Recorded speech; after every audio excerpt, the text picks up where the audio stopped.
Yeah. Welcome. You're here with UGTV and UgRadio. Nephew, ooh. It's my boy to the side of me, DJ Threestacks. Hey. Yeah. And we got Manny Sevilla, inspiring actor and That's it, Manny Sevilla, inspiring actor. You know, when you're an actor, you're many traits. You got you could just flip on us. One second you could be anybody. I've seen Tropic Thunder. You know? I could be a dude. That's a good playing a dude disguised as another dude. You know, it could be anything, honestly. But yeah, I'm an actor, Manny Sevilla, from the southeast side of Chicago, born and raised. Nice. Yes, sir. But yeah, the Sevilla part. Yeah. So my actual name is Manuel Sevilla, but a lot of people can't say that. So I was I didn't even try. Yeah. I didn't even try. So I was like, and in Hollywood, they be run by, people who can't really say cultural names right. So I'll be like, what's an easy way to say my name and then also keep my, ethnicity and my culture in there. So I was like, Manny's easy, Sevilla, last name, there, Manny Sevilla. I'm glad you thought about that because you thought about people like me. You know what I mean? Like, I ain't good at pronouncing a lot of stuff. It wasn't specifically like you, it was like other people, but like, man, look, that was me. Cause like I said, there's a lot of stuff I pronounced wrong, and I hate to be sitting there saying wrong. They be like, I knew Stacks was slow as hell. Like, so thank you for just using Manny. I'm not retarded, y'all. Hey, I've been calling him the Terminator ever since. But yeah, I've been acting since 8th grade. Damn. I did some school shows. I went to high school for it. I went to Shy Arts. Shout out Shy Arts, Chicago High School for the Arts. I went to UIC for college for I got a BFA, Bachelor of Fine Arts in Performance. Shout out to UIC, I guess too. Yeah. And now I get paid professionally to do it, live theater and or TV commercials, whatever it is. I just finished a commercial actually for Magnum Insurance. I had to say that real quick. Right. I thought he was gonna go into people heard the first one and they're commercial. like, "What?" And I'm like, "Insurance." I was waiting. I was gonna give him the next 15 seconds. Like, you know what? Just let him plug that insurance because he needs to. The new Magnum man. It's an international insurance. It was a Spanish commercial, and I had a rap in Spanish. I didn't really rap. It was a little lip scene thing I had to do, which was funny. He was rapping. See, talking about just do acting. He rapped too. Yeah, look at him. I was like, I'll put, give me like a week and a pencil and a pad and like a dark room. I'll write something. Okay, he said a dark room. Really dark. Yeah, I just did a commercial. I was on Power, the first season, Power Force, with Tommy. I don't know if y'all familiar with the Power verse. Yeah. Oh yeah. But that first episode of him and that guy, he hits him with the knife, Taxman. I don't know if people are familiar with that, but a lot of my friends call me that now as a joke. Oh, yeah. So, but it was fun working with Joseph. It was fun. I did Chicago PD. I usually do live shows, so I work around Chicago doing live shows, live theater. Okay. You said you recently done one with that was called Christian, where you played both sides. You played both sides, or you just played the? I just played the one side, so it was about. It's not really about religion, to say. It's more about belief, how your belief system changes, and does that change who you are? Right. So the pastor in the play sort of changes his belief on hell and other things, but not everyone agrees with that. Right. So everyone's like, "Oh, just because you change your mind, we got to change our mind." Right. So, and that's sort of where my character comes in, because I'm like, you telling me you're changing, you're changing everything we ever believed, and that's sort of where we bump heads. So I'm sort of like the antagonist of the play. It was really good. It was out there for about 2 months at Lake Forest. That was a more recent thing. Sort of taking a break now, because as an artist, sometimes you got to take a break to make money so you can go do more art.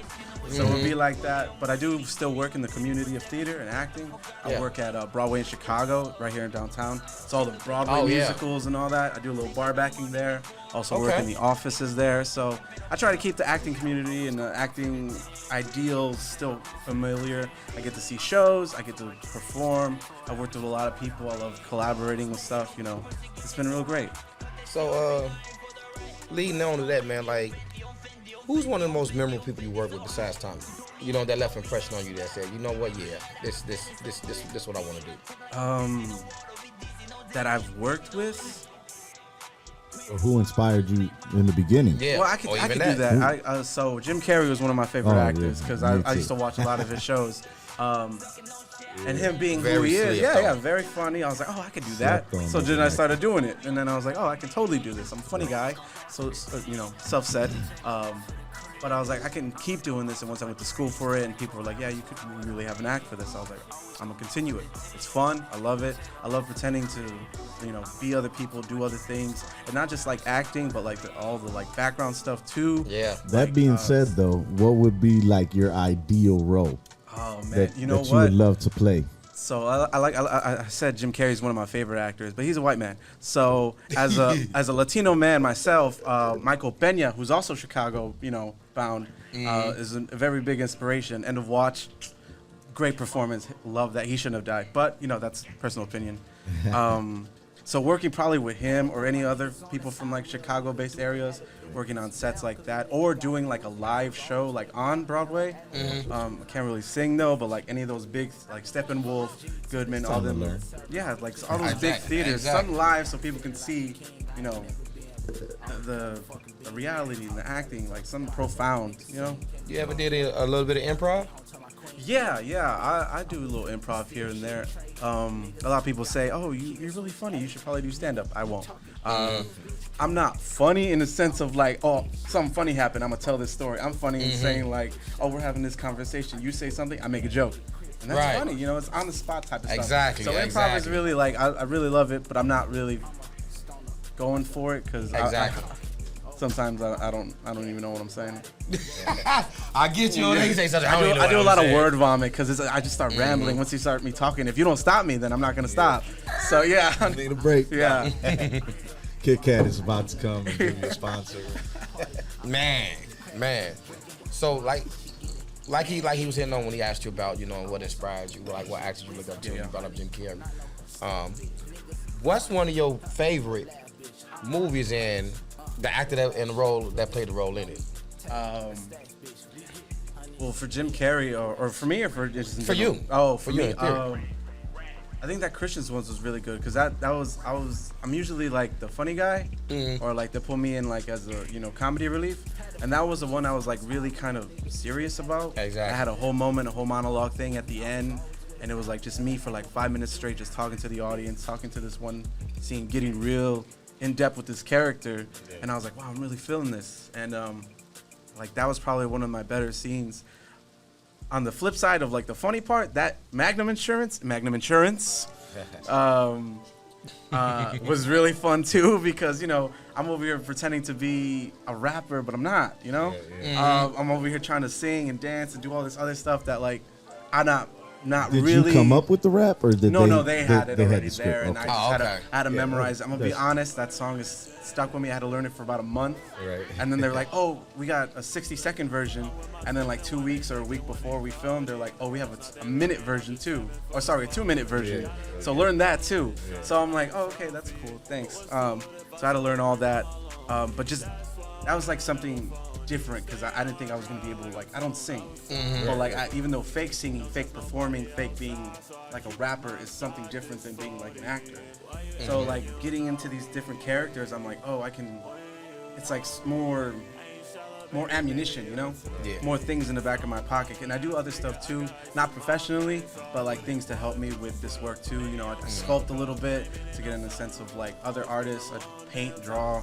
Right. I play instruments too, like just to embed myself in this artistic world, just to keep it live and fresh. And that's how creative processes happen when you do stuff like that. Yeah, I knew the list was longer than that. Yeah. And I stopped that actor, and he tried to, oh, that's it. That ain't it. It's mostly that's what I prefer the most. Like a lot of other actors, and I want to get into that too because you just hit on it. As far as the creative process into getting in the role of that character. What's your process and how long do it take you to manifest yourself into that character that you're about to play? Well, when it comes to live theater, it's always the rehearsal process. So the rehearsal process is always depending on what show you're doing, like a couple months, couple weeks maybe. Oh wow! So, but it's about a lot of repetition, and doing that repetition over and over again. Like doing live theater, if you make a mistake on stage, like you got to keep going. No one's gonna be like, cut, run it back, or cut, let's do it again.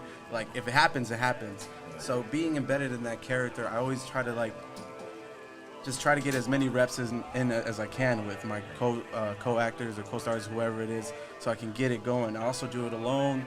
I also do it in front of a mirror, so I can find different sort of aspects, different. Do you do TikToks and stuff like that? I don't.